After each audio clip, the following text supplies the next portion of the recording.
Bien, ce soir, les amis, on va continuer notre série sur le thème des alliances et on va commencer en fait une introduction à l'alliance de Noé. Et j'aimerais en introduction bien, lire un premier passage, Matthieu chapitre 28, les versets 37 à 39. Ce qui arriva du temps de Noé arrivera de même à l'avènement du Fils de l'homme.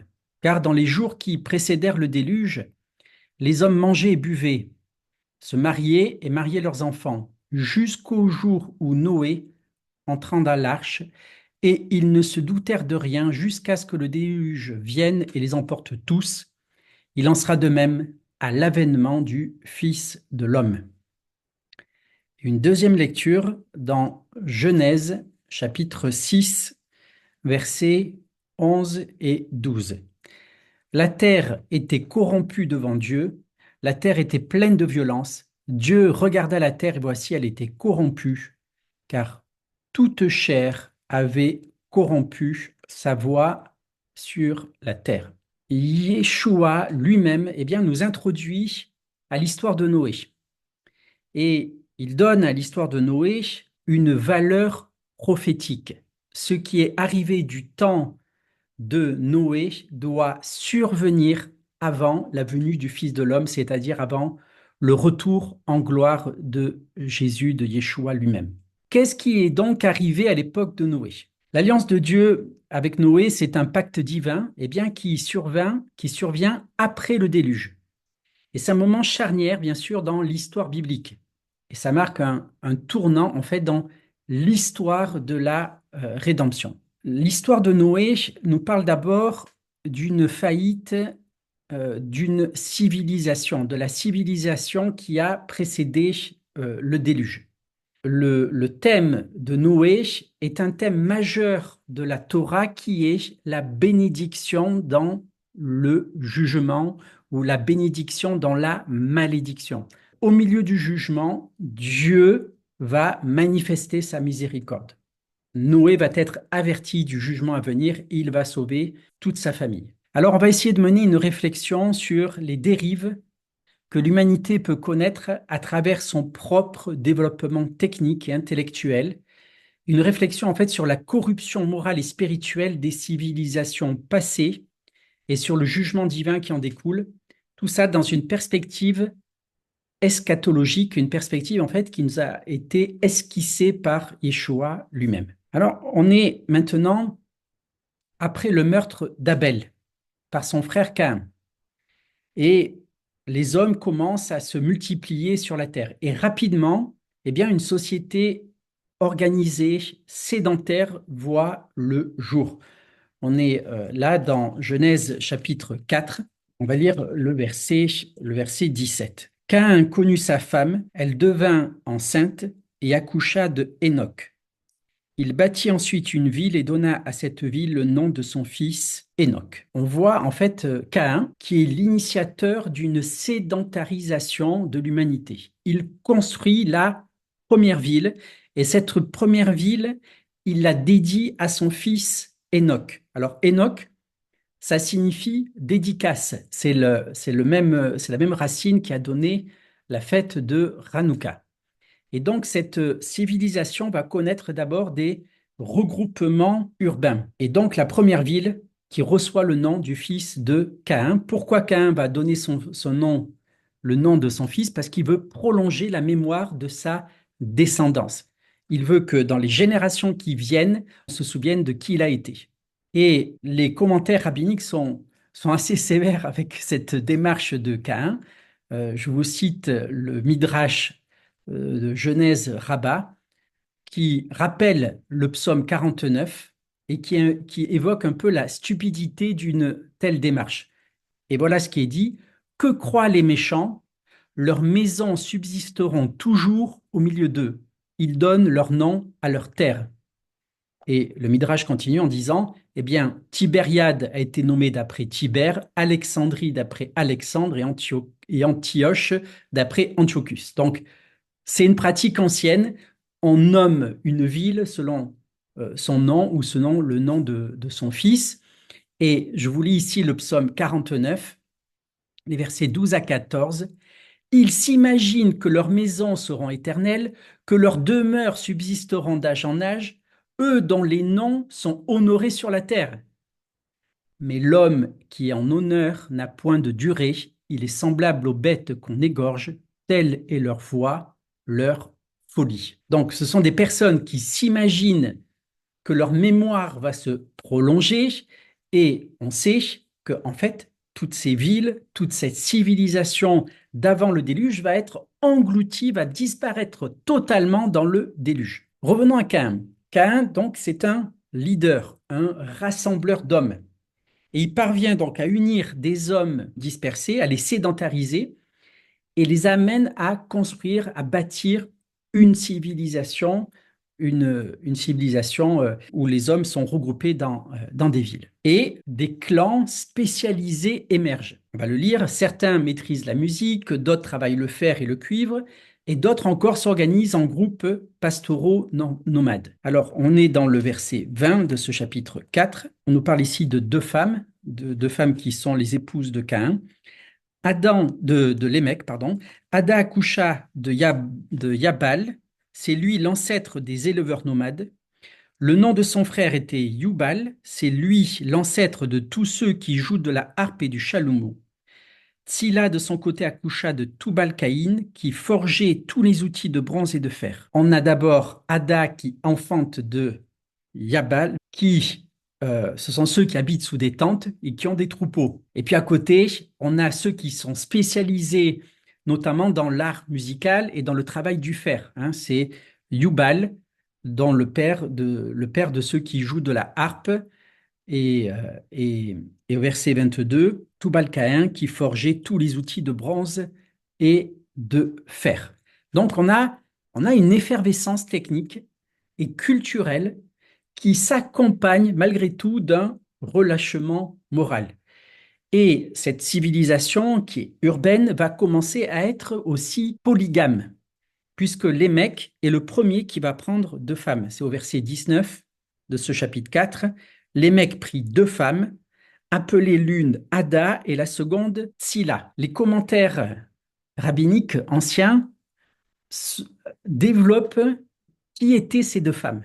Et c'est très intéressant pour nous aujourd'hui. Et Rachi rapporte un commentaire midrashique de Genèse Rabbah, ou de ce qu'on appelle Bereshit Rabbah. Donc Bereshit Rabbah, c'est un commentaire très ancien qui date de l'époque talmudique.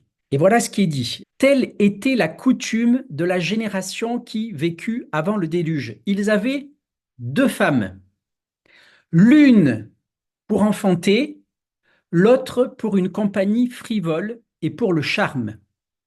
On donnait à cette dernière, donc à celle qui était prise pour les plaisirs charnels, on donnait à cette dernière une coupe de quelque drogue à boire pour qu'elle devienne stérile, et elle était habillée comme une mariée et nourrie de la meilleure nourriture. Tandis que sa compagne, restée sans la compagnie de son mari, se lamentait toujours comme une veuve. Et Rachi termine en rapportant donc ce commentaire de Bereshit Rabbah en mentionnant Job, un verset dans Job très intéressant. C'est Job chapitre 24, verset 21. C'est un passage qui parle des hommes méchants, des hommes iniques.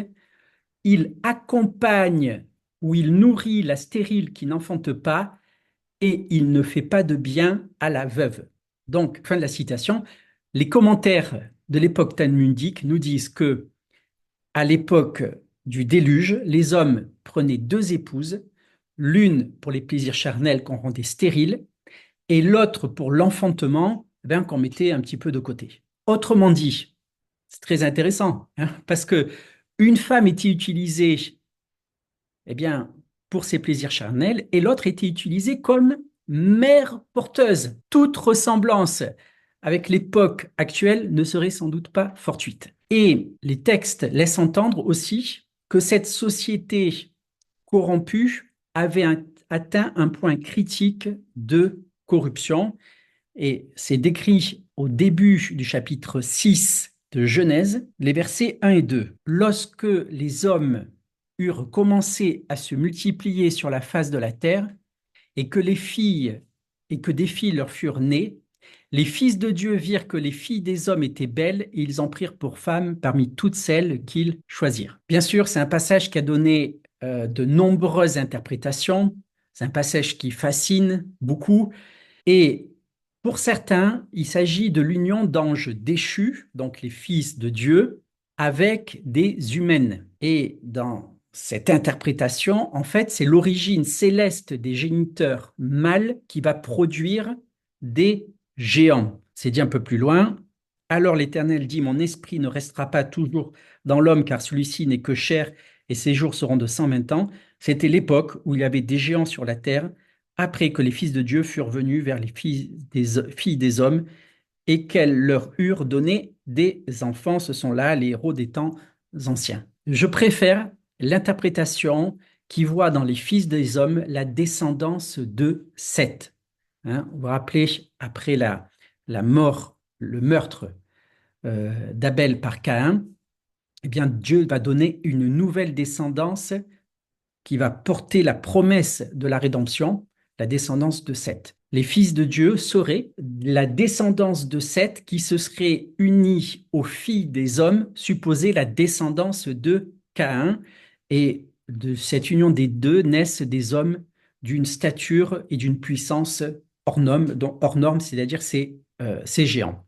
Quelle que soit l'interprétation, il semble bien que ce soit la semence des fils de Dieu qui produisent des êtres monstrueux, et il se produit avec cela un bouleversement génétique. Autrement dit, ces unions peuvent être vues comme une première ébauche de ce qu'on appelle aujourd'hui le transhumanisme.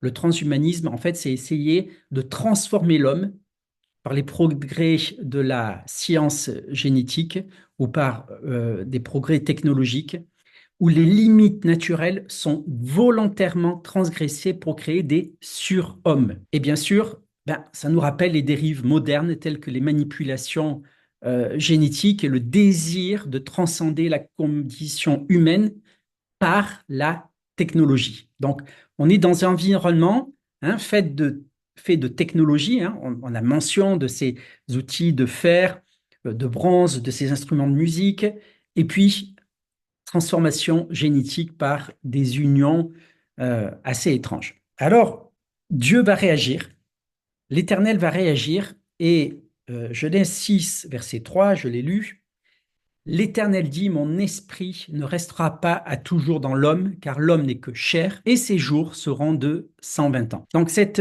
civilisation en pleine expansion matérielle et technique, eh bien, moralement, spirituellement, n'a pas progressé.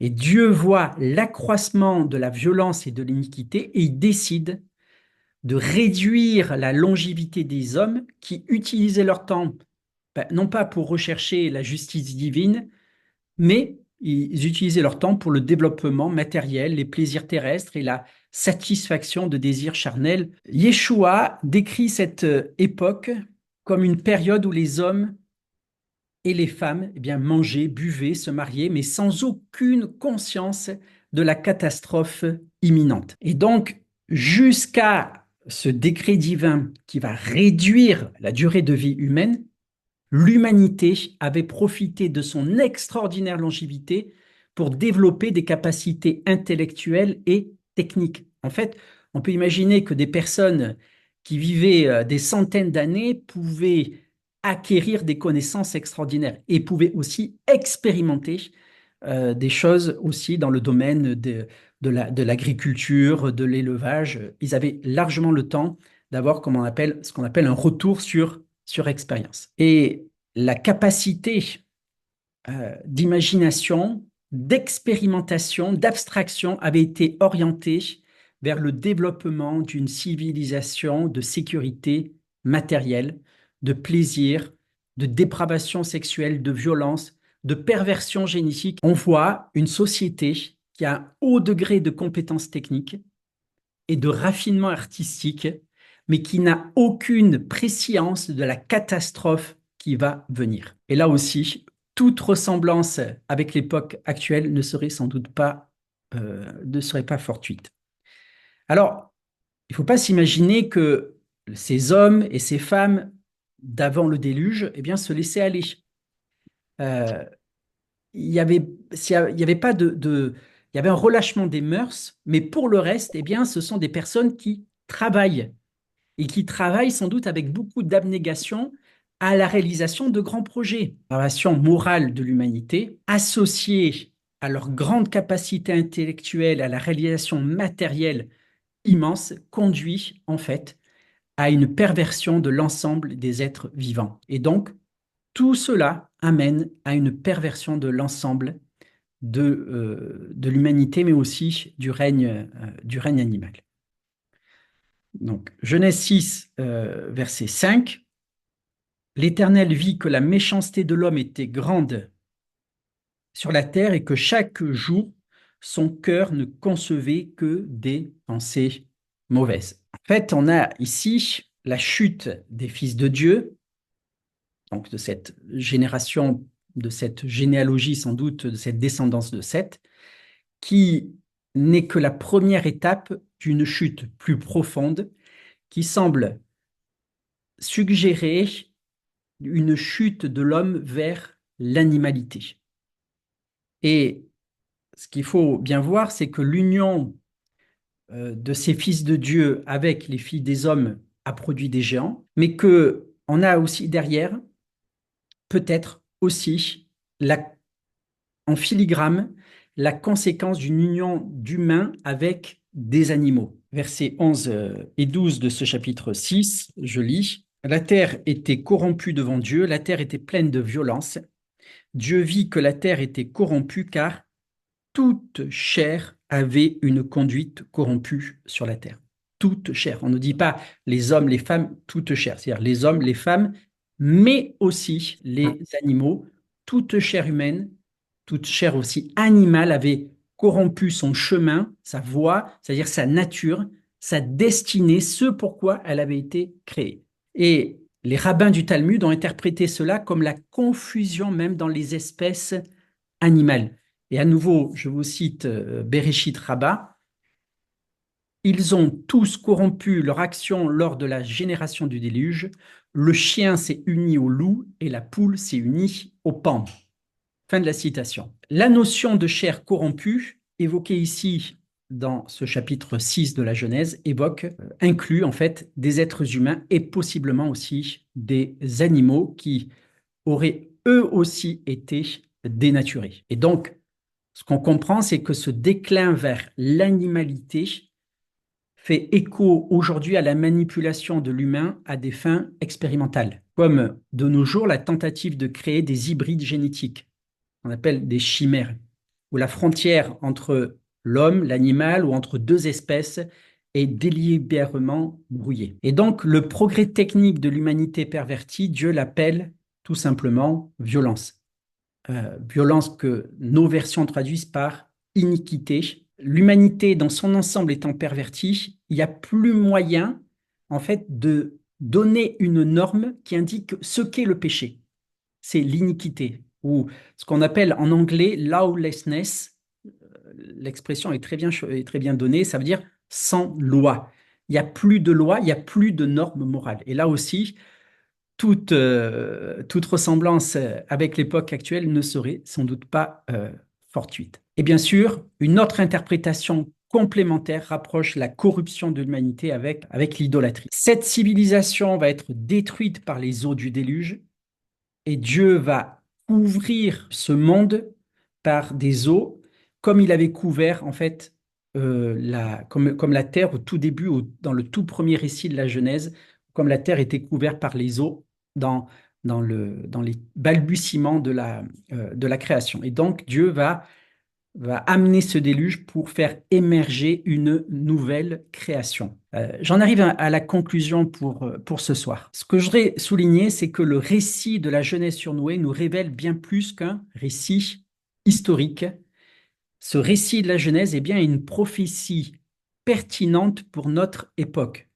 Et Yeshua va évoquer les jours de Noé comme une préfiguration des temps de la fin. Le récit de la Genèse est un récit eschatologique est un récit prophétique qui attire notre attention sur l'aveuglement spirituel qui précède souvent les jugements divins. De nos jours, comme au temps de Noé, les progrès techniques, les innovations, déconnectés de toute moralité, peuvent devenir des instruments de dépravation plutôt que des moyens de s'élever. Et cette quête moderne de transcendance dans le progrès scientifique et technologique, au point de défier les lois naturelles, eh bien, nous amène dans une perspective de transhumanisme, c'est-à-dire repousser la condition humaine par la manipulation génétique, transformer aussi l'humanité par la gestation pour autrui. Et la Bible nous avertit que l'aveuglement spirituel et la perversion morale d'une société peuvent atteindre un point critique. Les jugements qui se sont abattus sur cette humanité, ces jugements préfigurent eh bien, le jugement qui va venir aussi sur notre humanité qui s'éloigne peu à peu de la foi, qui s'éloigne peu à peu de l'amour, qui s'éloigne peu à peu de l'éthique, de la morale. Ce que nous pouvons faire aujourd'hui, eh bien, je crois, c'est regarder à Yeshua, qui est notre espérance, se rappeler que le jugement qui va venir sera aussi une délivrance et une rédemption pour l'humanité et pour la création. Amen.